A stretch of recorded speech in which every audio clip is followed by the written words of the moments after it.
टिपू सुलतान पाकिस्तानात नायक आणि योद्धा म्हणून ओळखला जातो असं सामनात म्हटलंय। भाजपनं राजकीय फायद्यासाठी अनेकदा टिपूचा गौरव केला।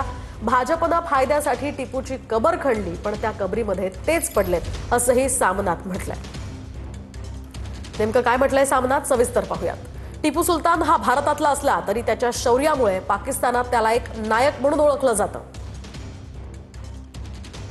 पाकिस्तानमध्ये तो एक पूजनीय योद्धा आहे, त्यामुळे टिपूला भारतीय मुसलमानांनी नायक मानणं हे सर्वस्वी चूक आहे। भाजपनं राजकीय फायद्यासाठी टिपूचा गौरव केला। भाजपनं आपल्या फायद्यासाठी टिपूची कबर खणली आहे, पण त्या कबरीत तेच पडलेत। विद्यमान महापौर ऋतू तावडे त्याच्या साक्षीदार आहेत, तरीही टिपूच्या नावानं त्यांचे टिपऱ्या बडवणं सुरूच आहे। टिपूचं काम आणि छत्रपतींचं कार्य समकक्ष असल्याचं बोलून सपकाळांनी भाजपच्या हाती कोलीत दिलंय असंही सामनात म्हटलंय।